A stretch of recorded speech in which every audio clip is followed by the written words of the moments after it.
இல்லாமல் செய்ததுக்கு ஆண்டவர் கிருபை கொடுத்தார். அல்லேலூயா.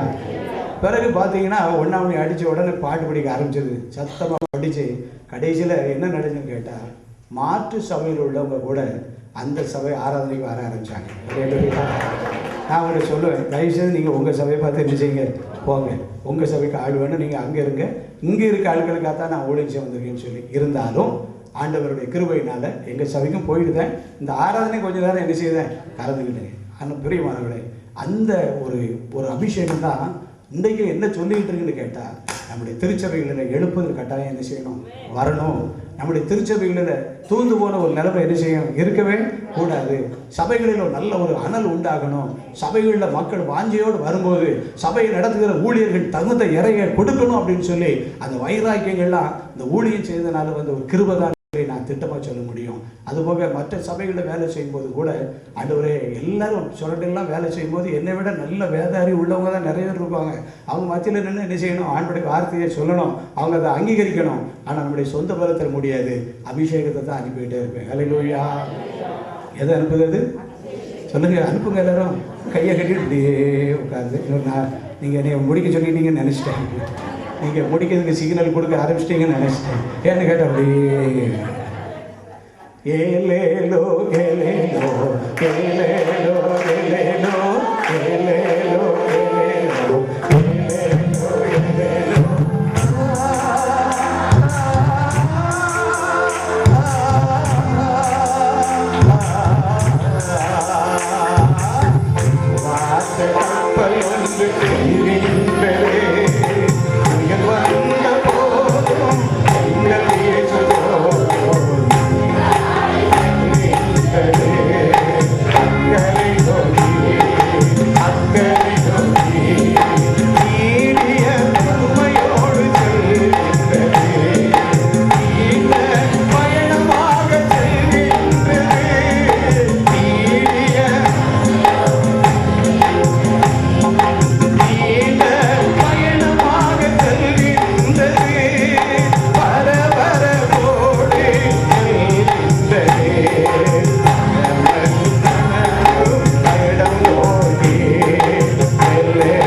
விசுவாச கப்பல் போயிட்டே இருக்கும். அபிஷேகம் நமக்குள்ள வரும்போது, அபிஷேகம் நம்மளை நடத்தும் போது அந்த விசுவாச வாழ்க்கை ஓடிக்கிட்டே இருக்கும். நம்முடைய குடும்பம் நாளுக்கு நாள் விருத்தி அடைஞ்சிக்கிட்டே இருக்கும். நமக்கு எதிராக இருக்கிறவங்க எல்லாம் நாளுக்கு நாள் என்ன செய்வாங்க, பலவீனப்பட்டுக்கிட்டே போவாங்க. அந்த பலவீனப்பட்டு போகிற நமக்கு பெரிய சந்தோஷம் இல்லை, அவங்களையும் நம்மளை மூலமாக கர்த்தர் ஆசீர்வதிப்பார். அபிஷேகம் நம்மளை வழி நடத்தும். அநேக நேரங்களில் நம்ம பெற்றுக்கொண்ட அபிஷேகத்தை சில நேரங்களில் முறிச்சிருக்கோம். அப்படி முறிக்கும் போது என்ன ஆகுன்னு கேட்டால், ஆண்டுடைய வழிநடத்தல் வந்து நமக்கு என்ன செய்யாது, கிடைக்காது. ஆண்டுடைய வழிநடத்தல் எப்பொழுதும் நமக்கு என்ன செய்யணும், கிடைச்சிக்கிட்டே இருக்கும். இப்போ இந்த கூட்டங்கள்லாம் நம்ம எப்படி நடத்துகிறோம் அப்படின்னு கேட்டால், ஏதோ சின்ன பிளான் போடுவோம், அங்கேருந்து போடுவோம், அவ்வளோதான். ஆனால் இங்கே வந்தோடனே எல்லாம் என்ன செஞ்சிடும், எல்லாம் மாறிப்போம். எல்லாம் யார் கையில் ஒப்படைச்சிட்டோம், ஆவியானுடைய கையில் ஒப்பு கொடுக்கும்போது ஆவியானவர் வேறு விதமாக என்ன செய்வார், நடத்திக்கிட்டே போவார். அது சரியாக இருக்கும். அல்லேலூயா. ஒரு முறை தரங்கம்பாடிங்கிற இடத்துல நாங்கள் ஒரு ஜெபக்குழு வச்சு நடத்திக்கிட்டு இருக்கும்போது ஒரு பெரிய எதிர்ப்புன்னா என்னன்னா, அந்த ஜெபத்தை நீங்கள் அங்கே போய் என்ன செய்யக்கூடாது, பண்ணக்கூடாது. எனக்கு அண்ணன் சொன்னாங்களா, அரசாங்க ரோட்டில் நடக்கிறதுக்கு எங்களுக்கு என்னையா தடை அப்படின்னு கேட்டது மாதிரி, கடற்கரை ஓரத்தில் நாங்கள் ஜெபம் பண்ணிக்கிட்டு இருக்கோம், அங்கே என்ன செய்யக்கூடாது, ஜெபம் பண்ணக்கூடாதுன்னு சொல்லி ஒரு பெரிய எதிர்ப்புன்னு வந்துச்சு. ஆனாலும் கூட அந்த என்னுடைய அந்த நிறுவனத்துடைய தலைவர் சொன்னார், நீங்கள் அங்கே போய் என்ன செய்யக்கூடாது, ஜெபம் பண்ணக்கூடாது அப்படின்னு சொன்னார். அவர்கிட்ட ஒரு நாள் தாழ்மையோடு சொன்னோம், ஜெபம் அது ஆண்டுடைய கிருபையாக நடத்திக்கிட்டு இருக்கிறோம். இதை என்ன செய்யக்கூடாது, தடை பண்ணவே கூடாது. ஜெபம் நடந்துகிட்டே இருக்கிறது எல்லாருக்கும் ஆசீர்வாதம். அப்புறம் ரொம்ப மிரட்ட ஆரம்பித்தேன். உங்களை நான் அப்படி பண்ணிடுவேன், இப்படி பண்ணிடுவேன், உங்களோட சேர்ந்தவங்களை அப்படி பண்ணிடுவேன் அப்படின்னு சொல்லி எல்லாரையும் நான் டிஸ்மிஸ் பண்ணிடுவேன் ஆகிப்போயினார். கடைசியில் தைரியம் இருந்துச்சு, என்ன வேணாலும் என்ன செய்யும், அழகான முடிவு. மனுஷன் 40 நாளும் மாத்திரமல்ல கூட தானே. ஒரு சர்டிஃபிகேட்டை நமக்கு சாப்பாடு போடுறதை விட இந்த பைபிள் நமக்கு நல்ல சாப்பாடு போடுவோம். கடைசியில் ரொம்ப மிரட்டினவுடனே நமக்கு ஒரு தைரியம் தான் வந்துச்சு, என்ன வேணாலும் என்ன செய்யும் செய்து வருங்க. பிறகு உற்சாகமாக ஜெபிக்க ஆரம்பித்தோம், நல்லா ஜெபிக்க ஆரம்பித்தோம். பாருங்க, ஜெபம் பண்ண அந்த அபிஷேகம் அப்படியே வர ஆரம்பிச்சிச்சு. முட்டு போட்ட உடனே அபிஷேகம் வருவாங்க. முட்டு போட்ட உடனே வாழ்க்கையில் பாவ உணர்வு வரும். முழங்கால் படிக்கிட்ட உடனே பாவின்னு சொல்லி அழுது புலம்புவாங்க. அப்படிப்பட்ட ஒரு அபிஷேகம். அல்லேலூயா. இது லேச அபிஷேகமா, ஹையஸ்ட் அபிஷேகமா, உயர்ந்த ஒரு அபிஷேகத்தை கர்த்தர் நாட்களில் அந்த குழுவுக்கு ஆண்டவர் அதிகமாக கொடுத்தார். இங்கே அபிஷேகம் நடக்க எல்லாரும் கூடி ஜெபம் பண்ண போகிறாங்க. சனிக்கிழமை தோறும் சாட்சி கூட்டம் வச்சுருக்கோம். இங்கே ஒரு குரூப்பு சினிமாவுக்கு ஓடி போயிடும்.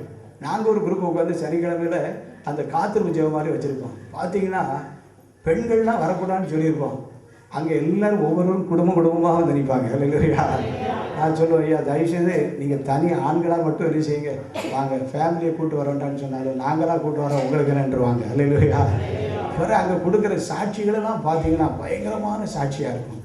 ஒரு முறை ஜெபம் பண்ணிகிட்டு இருக்கும்போது ஒரு வட்டமாக இருந்து ஜெபம் பண்ணிகிட்டு இருக்கோம். திடீர்னு கண் விழித்து பார்க்க வேண்டிய சூழ்நிலை இருந்து விழித்து பார்த்தேன். தூரத்தில் ஒரு ஸ்டார், ஒரு பெரிய பிரகாசமான ஒரு வெளிச்சம் தூரத்தில் தெரிஞ்சிச்சு. அப்போ ஏதோ ஒரு வெளிச்சம் தெரியுதுன்னு நினச்சிக்கிட்டு அதை கொஞ்சம் அப்படியே பார்த்தும் பாராமல் விட்டுக்கிட்டே இருந்தேன். பிறகு வர பிரகாசமாக இருந்துச்சு. அப்படியே வருது, கொஞ்சம் ஒரு சின்ன பிட்டு கூட அங்கங்கே என்ன செய்யற அசையவே இல்லை. அப்படியே அந்த வெளிச்சம் நேரே வந்து இந்த குரூப்பாக கூடி இருந்தது நேரம் மேலே வந்து நிற்க. இல்லையா, எல்லாரையும் தட்டி எழுப்பி பாருங்கப்பா, எல்லாரும் மேலே என்ன செய்யுங்க பாருங்க, ஆண்டவர் நம்மளெல்லாம் ஒரு பெரிய வெளிச்சத்துக்குள்ள என்ன செய்ய போகிறாரு, நடத்த போகிறாருன்னு சொல்லி அன்னைக்கு ஒரு பெரிய பரவசமான ஜெபத்தை கர்த்தர் கொடுத்தார். இல்லையா, எதிர்ப்பு என்னாச்சு தெரியுமா, ஒரு மாதம் மிரட்டிகிட்டு இருந்தார்.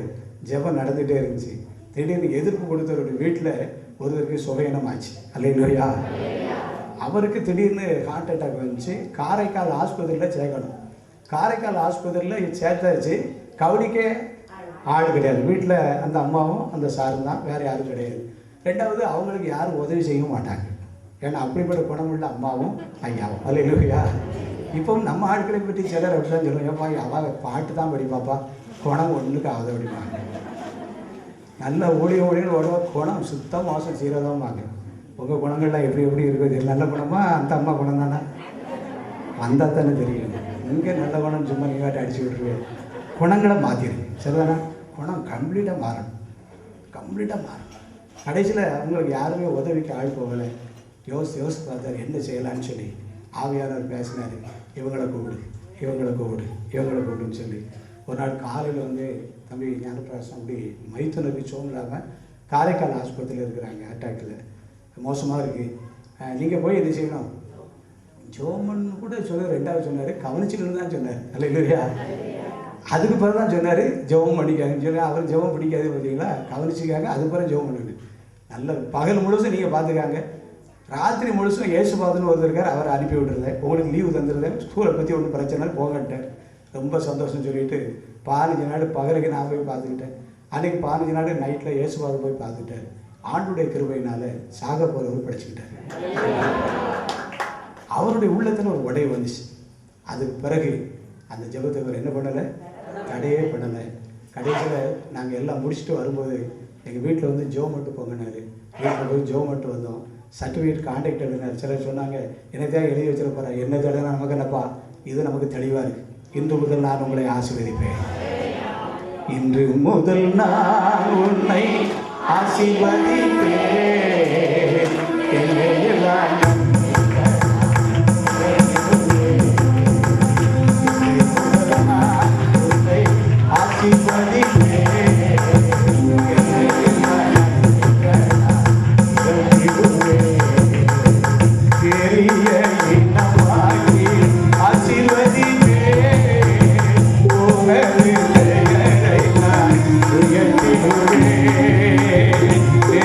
Yeah.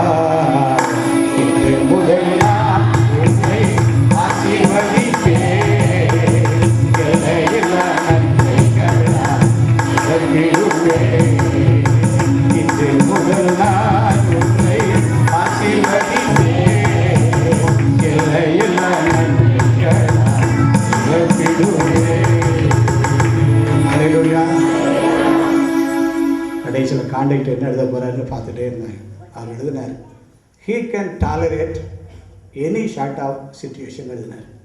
he can tolerate any sort of situation, எந்த சூழ்நிலைகளையும் இவன் சமாளித்து போயிடுவான்னு எழுதினார். அல்லேலூயா. நாம இல்லை, நமக்குள் வாசம் பண்ணுகிற பரிசுத்த ஆவியானவர், நமக்குள் வாசம் பண்ணுகிற பரிசுத்த ஆவியானவர். சரிதானா? அதனால் கர்த்தருடைய அபிஷேகத்துக்கு எல்லாரும் இடம் கொடுங்க. நமக்கெல்லாம் ஒன்றும் இடம் கொடுக்க வேண்டாம். நான் போயிடுவேன், நான் உண்டாக்கிறேன், நான் படிச்சுட்டா நல்லாயிருக்கும், நான் பிரசம் பண்ணியிருந்தா நல்லாயிருக்கும், நான் இந்த சாட்சி கொடுக்குற இடத்துல நல்லாயிருக்கும், இவங்களை விட என்னை விட்டுனா நல்லா இருந்திருக்கும். அப்படிலாம் ஒன்றும் யாரும் பண்ணாங்க, அபிஷேகம் இருந்தால் போதும். அல்லேலூயா. ஒருத்தர் வந்தார், இன்னைக்கு நீங்கள் பிரசங்கம் பண்ணது ஏற்கனவே ஆயுதம் பண்ணிட்டு வந்ததா, இங்கே வந்த பிறகு எடுத்ததா? நான் எப்போ எடுத்தா உனக்கு என்ன? நான் ஆயுதம் பண்ணிட்டு வருவேன், வந்த இடத்துல எடுப்பேன். எப்படி கர்த்தர் என்னை மாற்றுதாரோ அவர் காற்று, அவர் என்னை எப்படி தடுதாரோ அப்படிலாம் நினச்சிவேன், போயிட்டே இருப்பேன். அவருக்கு ஒரு எரிச்சல். என்னன்னு கேட்டால், நல்லா பேசிட்டானே இன்னைக்கு. அந்த அதை அவரால் நினைச்ச முடியல, அதை தாங்கிக் கொள்ள முடியல. நான் சொன்னேன், நான் எப்படி எடுத்துகிட்டு வந்தால் உங்களுக்கு என்ன இல்லையா? அப்போ இதெல்லாம் வேண்டாத விதத்த வாதங்களை நம்ம அநேகர் கேட்கக்கூடிய உலகத்தில் நம்ம எல்லாரும் இருந்துகிட்டு இருக்கோம். இதெல்லாம் முறியடிக்கணும்னா கர்த்தருடைய அபிஷேகம் நமக்கு என்ன செய்யணும்? கர்த்தருடைய அபிஷேகம் நமக்குள் வரும்போது நம்ம வர வர என்ன செய்வோம்? வளர்த்து கொண்டே இருப்போம். நம்முடைய வீடு விருத்தி ஆகிட்டே இருக்கும். நமக்கு எதிர்ப்பு கொடுக்குறவங்கெல்லாம் வர வர அப்படியே என்ன செய்வாங்க? சொல்லிடுவோம். அல்லேலூயா.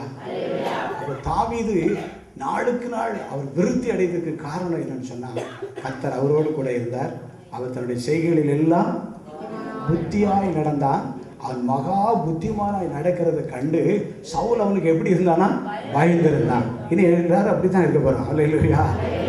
எப்படியா அப்படி பேச முடிஞ்சிச்சு? எப்படியா இருக்கு இப்படி ஒரு நிதானம் வச்சு படபடான்னு பேசுவார். இப்போ இவ்வளோ பொறுமையாக எப்படி இருந்தார்? கர்த்தர் நம்மோடு கூட இருக்கிறார். அல்லேலூயா. இரண்டாவதாக, நம்ம நாளுக்கு நாள் விருத்தி அடைய போகிறோம். நம்முடைய குடும்பங்கள் நாளுக்கு நாள் விருத்தி அடைய போகுது. என்ன எப்படி நடக்க போகுதுன்னு கேட்டால், கர்த்தருடைய அபிஷேகம். கடைசியாக மூன்றாவதாக 1 சாமுவேல் 17வது அதிகாரம் 34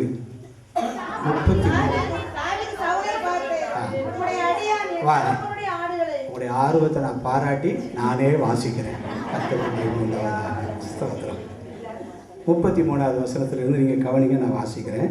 அப்பொழுது சவுல் தாவீதை நோக்கி, நீ இந்த பெலிஸ்தனோட எதிர்த்து யுத்தம் பண்ண உன்னால் ஆகாது, நீ இளைஞன், அவனோ தன் சிறு வயது முதல் யுத்த வீரன் என்றான். தாவீது சொல்கிறார், இப்படிலாம் வாழ்க்கையில் என்ன நடந்துச்சு அப்படின்னு சொல்லிட்டு, நான் அதை தொடர்ந்து போய் அதை அடித்து அதன் வாய்க்கு தப்பு வைத்தேன். அது என்மேல் பாய்ந்த போது நான் அதன் தாடியை பிடித்து அதை அடித்து கொண்டு போட்டேன். அந்த சிங்கத்தையும் அந்த கரடியையும் அது அடியானாக்கி நான் கொன்றேன். விருத்த சேதனம் இல்லாத இந்த பெலிஸ்தனும் அவைகளில் ஒன்றை போல் இருப்பான். அவன் ஜீவனுள்ள தேவனுடைய சேனைகளை நீந்தித்தானே. பின்னும் தாவீது, இப்போ எல்லாரும் சேர்ந்து வாசிங்க. பின்னும் தாவீது சிங்கத்தின் கைக்கும் கரடியின் கைக்கும் தப்பு வைத்த கர்த்தர் பெலிஸ்தனுடைய கைக்கும் தப்பு வைப்பார். பெரிய விசுவாசம். அல்லேலூயா. பெரிய விசுவாசம். தாவீதுக்குள்ள ஒரு பயங்கரமான விசுவாசம் எப்படி வந்துச்சுன்னு கேட்டால், பழைய காலத்தை நினச்சி பார்க்குறார். அல்லேலூயா. நம்ம எல்லாரும் எதை நினச்சி பார்க்கணும்? பழைய காலத்தை நினச்சி பார்த்தோம்னு சொன்னால் நமக்கு ஒரு புது விசுவாசம் கிடைக்கும். பழைய காலத்தில் எப்படி கர்த்தர் நம்முடைய நடத்தினார், எப்படிலாம் நம்முடைய கஷ்டத்தை கர்த்தர் மாற்றினார், நம்முடைய ஏழ்மையை எப்படி மாற்றினார், நாம் எப்படி இருந்தோம், இன்றைக்கி எந்த நிலைக்கு உயர்த்தப்பட்டிருக்கோம்னு சொல்லி இதெல்லாம் நினச்சி பார்க்கும்போது இன்னும் நம்மளை கர்த்தர் என்ன நடத்துவார். இன்னும் நம்மளை கர்த்தர் நடத்துவார். மனுஷன் அநேக வருஷம் ஜீவித்து உயிரோடு இருந்தாலும் அவன் எதை நினைக்கணுமா? இருளின் நாட்களையும் நினைக்கணும்னு சொல்லி வேதத்தில் வாசிக்கிறோம். அந்த நாட்களை நினச்சி தாவீது பார்க்குறாரு. என்ன அவருக்கு ஒரு தைரியம் வந்துச்சு? எப்படி தைரியம்னு கேட்டால், இந்த 37வது வசனம், என்னை சிங்கத்தின் கைக்கும் கரடியின் கைக்கும் தப்புவித்த கர்த்தர் பெலிஸ்தனுடைய கைக்கும் தப்புவிப்பார் என்றான். இந்த விசுவாச வார்த்தையை தாவீது சொன்ன உடனே சவுல் என்ன பண்ணுறாரு பாருங்க. அப்பொழுது சவுல் தாவீதை பார்த்து பா அப்படின்னு சொல்லிட்டார். அல்லேலூயா. இனி உகண்ட கிடந்து என்னால் நிச்சய முடியாது, மூச்சை கொடுக்க முடியாது. இனி நான் என்ன சொன்னால் நீ கேட்க போகிறது இல்லை. இனி ஒன்னால் தடை பண்ணவே முடியாது. போ, கர்த்தர் உன்னோடு கூட இருப்பார். விசுவாச வார்த்தைகளை பேசுறதுனால தாவீதுக்கு ஒரு பெரிய விருத்தி கிடைச்சிச்சு. லேசாக போய் யாரை போய் ஜெயிச்சான்?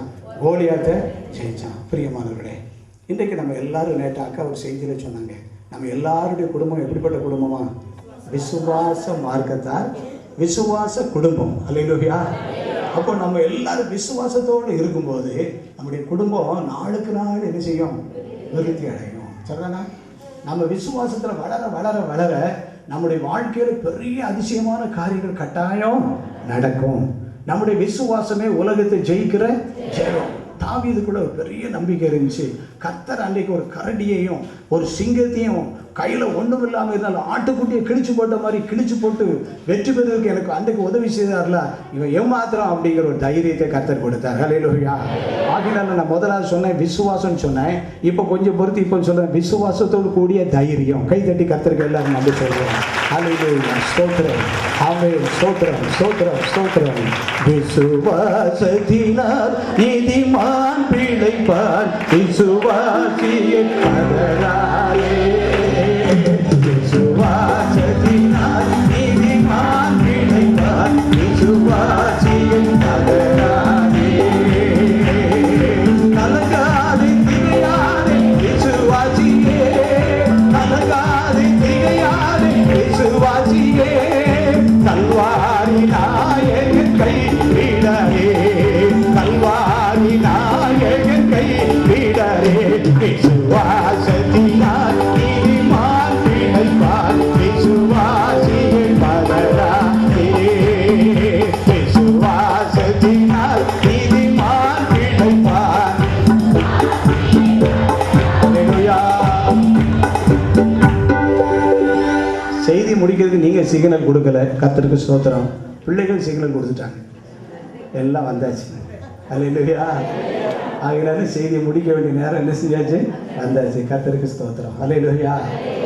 அந்த சவுலை தியானிக்க வேண்டாம், அது வர வர வர அது வேண்டாம், அது ஆகாது. அதை போட்டு நம்ம தியானம் பண்ணாட்டான். போட்டோம் நம்ம ஒரு மேலான காரியத்தை நம்ம என்ன செய்வோம்? சிந்தனை பண்ணிக்கிட்டு இருப்போம். ஒரு கர்த்தர் நம்மோடு கூட இருப்பாரானால் நமக்கு விருத்தி உண்டாகும். கர்த்தருடைய அபிஷேகம் நம்மளை நடத்தும் போது நம்முடைய குடும்பங்கள்லாம் விருத்தி அடையும். மூன்றாவது, விசுவாசத்தில் ஒரு தைரியம். எல்லாருக்கும் விசுவாசம் உண்டு. அல்லேலூயா. தைரியம் தான். பயமாத்தான் இருக்கு, பயமாத்தான் இருக்க, பயமா இருக்குன்னு ஒரே பயமாத்தான் என்ன செய்யுது? அல்லேலூயா. ஒரு இடத்துல ஊழியத்துக்கு போயிட்டு ஒரு ஊழியர் அழைச்சிட்டு வந்தார். எங்கள் வீட்டில் தங்கிட்டு போங்க அப்படின்னு சொன்னார். நான் சொன்னேன், நான் போயிடுறேன் ஐயா, தங்குறது வேண்டாம், போயிடுறேன். இல்லை, ராத்திரி நேரமாக இருக்குது, நீங்கள் தங்கிட்டு போங்க. நாங்கள் சரின்ட்டு தங்கிறதுக்காக வீட்டுக்கு கூப்பிட்டு போனார். போனவர் வீட்டு சாவியை கொடுத்து நீங்கள் திறங்கண்ண. என்னடா உங்கள் வீட்டை நான் எப்படி திறக்கலாம்? இல்லையா? இல்லை தம்பி நீங்கள் திறங்க. பிறகு அவர் கட்டாயப்படுத்தி திறந்தான். வீட்டில் வேறு யாரும் இல்லைனே வாங்கினேன் அப்படின்னு திறந்து உள்ளே போயாச்சு. உள்ளே போனால் அந்த ரூம் இந்த ரூம்லாம் காட்டிட்டு கடைசியில் என்னை முன்னாலே தடுதாரு. அவர் வீட்டுக்குள்ள போட்டு என்னை முன்னால் தர அவர் பிறத்தனைக்கு நிற்காரு. அப்போவே பசியாரி போயிருக்க வேண்டியவன் இங்கே வந்தது போயிட்டு அந்த சாப்பாடை சாப்பிட்டதானே இவ்வளோ பெரிய சிக்கலில் இருக்குது. அப்போவே சர்ச்சிலேருந்து பஸ் ஏறி போனால் நம்ம பாடம் ஒழுங்காக அது செய்யும். இவர் சாப்பிட்ட ஹோட்டல் கூப்பிட்டனால இப்போ வீட்டில் வந்து அவர் வீட்டு கூட நம்மளோட முன்னால் தருதார். அவர் பெண்ணை நிற்கார என்ன விஷயம்னு சொல்லி பார்த்தா கடைசியில் பாத்ரூம் பக்கத்தில் கொண்டு வந்தார். பாத்ரூம் பக்கத்தில் கொண்டு வந்துட்டு கதவை திறங்கிட்டாங்க. என்னடா இப்படி பண்ணிகிட்டு இருக்காரு சொல்லி கதவை திறந்தா தள்ளி திறந்துட்டு நான் திறக்க அவர் பின்ன ரொம்ப தூரத்தில் போயிட்டார். கரப்பாம்பூச்சி 5-6 கிடக்கு உள்ள கிடந்தது வேற ஒரு. எனக்கு ஒரு பயம், என்னென்ன பாம்புகள் உள்ள வளர்த்துட்டு கிடக்காரோ, என்ன பக்கம் பாம்பு சட்டை கண்டாலே பயமாக இருக்குமே, செத்த பாம்பு கண்டாலே காற்று பிடிச்சி உயிர் வந்துடும் சொல்லுவாங்கனால இது உயிருள்ள பாம்பை உள்ளே வச்சுட்டு நம்ம தள்ளி என்ன செய்ய போகிறோம் உள்ளே பார்த்தா அந்த அது மாதிரி சுற்றி சுற்றி பார்க்க ஒன்றையும் கேட்டால் கரப்பாம்பூச்சி போட்டுங்க. அவர் சொன்னார், இதுக்கு தானே பயப்படுறேன். கடைசியில் 5-6 பூச்சி அடித்த பிறகு தான் உள்ளே வந்தேன். என்னை கூப்பிட்டு வந்தவர் என்னை விட ரொம்ப பலமான ஆள். இப்போ என்னை விட நல்ல வாட்ட சாட்டமான ஆள். ஒரே மீதில் 5-6 கரப்பாம்பூச்சி அதில் வச்சு போட்டுருவார். எனக்கு ஒவ்வொன்றும் ஒத்த காலில் நிற்கும். அவர் 5 ஒரே காலில் பிடிச்சி எந்திரிச்சு இறங்கி போட்டுருவார். ஆனாலும் பாருங்க மனுஷனுக்கு என்ன வருது? பயம் வருது. ஆண்டவர் ஒவ்வொரு நாளும் அவளை பார்த்து சொல்கிறாரு, டோன்ட் ஃபியர், பயப்படாதீங்க, பயப்படாதீங்க. உங்களுடைய குடும்பம் விருத்தி ஆகுமாங்கிற பயம் உங்களுக்கு என்ன செய்ய வேண்டாம், வரண்டாம். கர்த்தர் நாளுக்கு நாள் நமக்கு ஒரு விருத்தியை கட்டிடலாம். நமக்கு எதிர்ப்பு கொடுக்குறவங்களை அவர் பார்த்து கொள்வார். அவங்களை நம்ம பார்க்க வேண்டாம், நமக்கு சரியாக பார்க்க தெரியாது. அவர் பார்த்தாருன்னா திருப்பி எழும்ப முடியாதபடிக்கு எரிச்சுவார். அப்படி மாற்றி வச்சுருவார். அல்லேலூயா.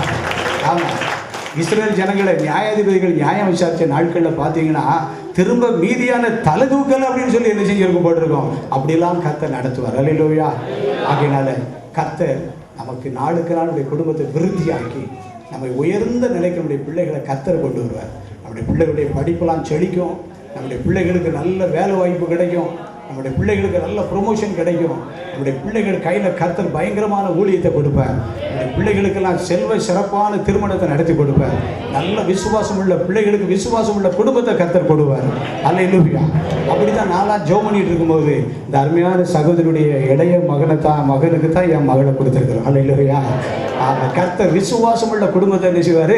நான் அப்படித்தான் நான் கேட்டேன் ஆண்டவரே எனக்கு வரக்கூடிய சம்பந்தாரு ஒரு நல்ல ஊழியக்காரங்களாக இருக்கணும்னு கேட்டோம். சம்பந்தாரை வச்சா நேற்று இருந்த ரகசியத்தை சொல்லாமலே வச்சுக்கிட்டே இருந்தேன். ஆனாலும் ஆவியானுடைய துணை இருக்கிறதுனால நான் சொல்லவில்லை. கர்த்தர் இதை விட சிறப்பாக உங்களுக்கு செய்வேன். என்னை விட நான் சாதாரணமாக ரொம்ப டல்லான ஆள் தான். எனக்கே இப்படி ஆண்டவர் செய்வார். ஆனால் பிரைட்டாக இருக்கிறவங்களுக்கு கர்த்தர் எவ்வளோ செய்வார். அல்லேலூயா. அதனால நமக்கு ஒரே ஒரு நம்பிக்கை வேணும், விசுவாசத்தோடு கூடிய தைரியம். சரிதானா? ஆண்டவர்கிட்ட நம்ம இவ்வளோ நாள் விசுவாசம் கேட்டோம். இப்போ என்ன கேட்க போகிறோம்? விசுவாசத்தோடு கூடிய தைரியம். ஆண்டவர் அன்னைக்கு சிங்கத்தை பிடிச்சேன், அன்னைக்கு கரடியை பிடிச்சேன், கையில் ஒன்றும் இல்லாமல் ஆட்டுக்குட்டியை கிழிச்சு போட்டு நான் கோலியாத்தை ஜெயித்தேன். எனக்கு நீ பலம் தான்.